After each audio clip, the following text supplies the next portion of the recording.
Hi, ಎಲ್ರಿಗೂ ನಮಸ್ತೆ. ಬನ್ನಿ, ಇವತ್ತು ನಾವು ತುಂಬ ರುಚಿಕರವಾದಂತಹ ಅಕ್ಕಿ ರೊಟ್ಟಿ ಕುಂಬಳಕಾಯಿ ಪಲ್ಯನ ಮಾಡೋಣ. ಇದು ಹೇಗೆ ಮಾಡಿದ್ವಿ ಅಂತ ನೋಡೋಣ ಬನ್ನಿ. ಇದಕ್ಕೆ ಬೇಕಾಗಿರುವಂತಹ ಸಾಮಗ್ರಿಗಳು, ನಾನು ಇಲ್ಲಿ ನಮ್ಮ ಮನೆಗಳಲ್ಲಿ ಅಕ್ಕಿನ ಮಿಲ್ಲಿಗೆ ಹಾಕಿಸಿ ಪೌಡರ್ ಮಾಡಿ ಇಟ್ಕೊಂಡಿರುವಂತಹ ಅಕ್ಕಿ ಹಿಟ್ಟು ತೊಗೊಂಡಿದ್ದೀನಿ. ಉಪ್ಪು ರುಚಿಗೆ ತಕ್ಕಷ್ಟು. 1 kg ಕುಂಬಳಕಾಯಿ ತೊಗೊಂಡು ಸಣ್ಣದಾಗಿ ಕಟ್ ಮಾಡಿ ಇಟ್ಕೊಂಡಿದ್ದೀನಿ. ಈರುಳ್ಳಿ, ಜೀರಿಗೆ, ಒಣಮೆಣಸಿನ್ಕಾಯಿ, ಕೊತ್ತಂಬರಿ ಸೊಪ್ಪು, ತೆಂಗಿನಕಾಯಿ ತುರಿ, ಸಾಸಿವೆ. ಈಗ ಇಷ್ಟನ್ನು ಬಳಸ್ಕೊಂಡು ಹೇಗೆ ನಾವು ಮಾಡೋದು ಅಂತ ನೋಡೋಣ ಬನ್ನಿ. ನಾನು ಮೊದಲಿಗೆ ಅರ್ಧ kg ಅಕ್ಕಿ ಹಿಟ್ಟನ್ನ ತೊಗೊಂಡು ಅದಕ್ಕೆ ಉಪ್ಪು ಹಾಕ್ಕೊಂಡ್ಬಿಟ್ಟು ಸ್ವಲ್ಪನೇ ನೀರು ಹಾಕ್ಕೊಂಡು ಮಿಕ್ಸ್ ಮಾಡ್ಕೊಳ್ಳೋಣ. ಅಂದರೆ ಫಸ್ಟೇ ಜಾಸ್ತಿ ನೀರು ಹಾಕ್ಕೋಬಾರ್ದು, ಅದು ಚೆನ್ನಾಗಿ ಹಿಟ್ಟನ್ನ ನಾದ್ಕೊಬೇಕು. ಚೆನ್ನಾಗಿ ನಾದ್ಕೊಂಡ್ರೆ ನಮಗೆ ರೊಟ್ಟಿನ ಬಳಿಯೋದಕ್ಕೆ ಈಸಿಯಾಗಿ ಹಸಿಟ್ಟು ಚೆನ್ನಾಗಿ ಗಮ್ ಥರ ಬರುತ್ತೆ. ನಾವು ಯಾವಾಗಲೂ ಚಕ್ಲಿ ಮಾಡಬೇಕಾದ್ರೆ ಹಿಟ್ಟನ್ನ ಕಲಿಸ್ಕೊಳ್ತೀವಲ್ವ, ಆ ರೀತಿ ಚೆನ್ನಾಗಿ ನಾದ್ಕೊಬೇಕು. ನೋಡಿ, ಬಂದಿದೆ, ಚೆನ್ನಾಗಿ ನಾದ್ಕೊಂಡಿದ್ದೀನಿ. ಇವಾಗ ಇದಕ್ಕೆ ಸ್ವಲ್ಪ ನೀರು ಹಾಕ್ಬಿಟ್ಟು ಸೈಡ್ಗೆ ಇಟ್ಕೊಳ್ಳೋಣ.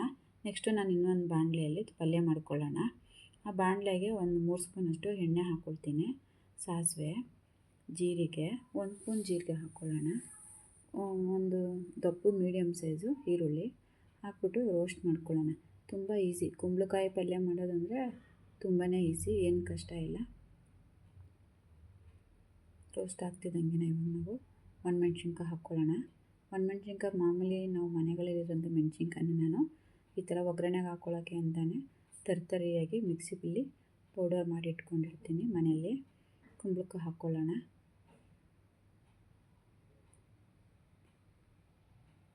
ಇದೇನು ಜಾಸ್ತಿ ಟೈಮ್ ತೊಗೊಳ್ಳಲ್ಲ, ಬೇಗ ಬೆಂದೋಗುತ್ತೆ, 10 ನಿಮಿಷಕ್ಕೆಲ್ಲ. ನೀಟಾಗೆಲ್ಲ ಒಗ್ಗರಣೆ ಮಾಡಿಕೊಂಡು ಮಿಕ್ಸ್ ಮಾಡ್ಕೊಳ್ಳೋಣ. ರುಚಿಗೆ ತಕ್ಕಷ್ಟು ಉಪ್ಪು ಹಾಕ್ಕೊಳ್ಳೋಣ. ಮತ್ತು ಟೊಮೊಟೊ ಎಲ್ಲ ಹಾಕಬಾರ್ದು, ಇದಕ್ಕೆ ಚೆನ್ನಾಗಿರಲ್ಲ. ನೆಕ್ಸ್ಟ್ ಕಾಯಿ ತುರಿ ಹಾಕ್ಕೊಳ್ಳೋಣ. ಕಾಯಿ ತುರಿ ಹಾಕ್ಬಿಟ್ಟು ಎಲ್ಲ ಮಿಕ್ಸ್ ಮಾಡ್ಕೊಳ್ಳೋಣ. ಮತ್ತು ಇದು ಕಾಯಿ ಏನಾದರೂ ಸ್ವೀಟ್ ಇಲ್ಲ ಅಂತ ಅನಿಸಿದ್ರೆ ನಾವು ಬೆಲ್ಲ ಹಾಕ್ಕೋಬೋದು. ಬೆಲ್ಲ ಹಾಕ್ಕೊಂಡ್ರೆ ಟೇಸ್ಟ್ ಬರುತ್ತೆ. ಸ್ವಲ್ಪ ನೀರು ಹಾಕ್ಕೊಳ್ಳೋಣ. ನೀರು ಹಾಕಿ ಮಿಕ್ಸ್ ಮಾಡಿಬಿಟ್ಟು ಲಿಡ್ನ ಕ್ಲೋಸ್ ಮಾಡಿಡೋಣ. ಕೊತ್ತಂಬರಿ ಸೊಪ್ಪು ಹಾಕ್ಬಿಟ್ಟು ಲಿಡ್ನ ಕ್ಲೋಸ್ ಮಾಡೋಣ. ಬೆಲ್ಲ ಬೇಕಿದ್ದರೆ ಹಾಕ್ಕೋಬೋದು. ಒಂದೊಂದು ಸರ್ತಿ ಕಾಯಿ ಚೆನ್ನಾಗಿರೋ ಸಿಗುತ್ತೆ, ಅವಾಗ ಬೇಡ. ಚೆನ್ನಾಗಿಲ್ಲ ಅನಿಸಿದ್ರೆ ನಾವು ಬೆಲ್ಲ ಹಾಕಬೇಕು, ಆವಾಗ ತುಂಬ ಟೇಸ್ಟಾಗಿ ಬರುತ್ತೆ.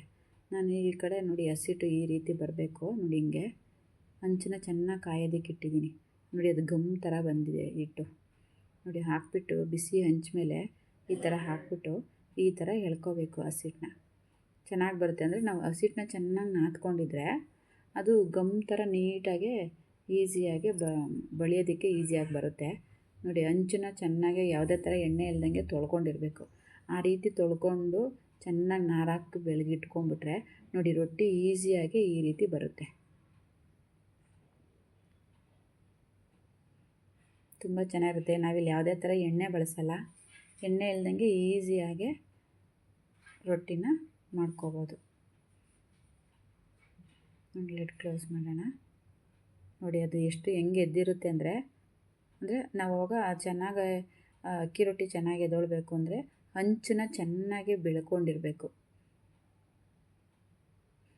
ಬಿಸಿ ಬಿಸಿ ಅಕ್ಕಿ ರೊಟ್ಟಿ ಕುಂಬಳಕಾಯಿ ಪಲ್ಯ ರೆಡಿ ಆಗಿದೆ. ನೋಡಿ, ಎಷ್ಟು ಚೆನ್ನಾಗಿದೆ ಗೊತ್ತಾ. ನೋಡಿ, ಪಲ್ಯ ನೋಡಿ ಎಷ್ಟು ಹಲ್ವಾ ಆದಂಗೆ ಆಗಿದೆ. ನೀರು ಹಾಕ್ಬಿಟ್ಟು ಸ್ಲಿಮ್ಮಲ್ಲಿ ಇಟ್ಬಿಟ್ರೆ ಒಂದು 5 ನಿಮಿಷ ಈ ರೀತಿ ಚೆನ್ನಾಗಿ ಆಗುತ್ತೆ. ರೆಡಿ ಇದೆ.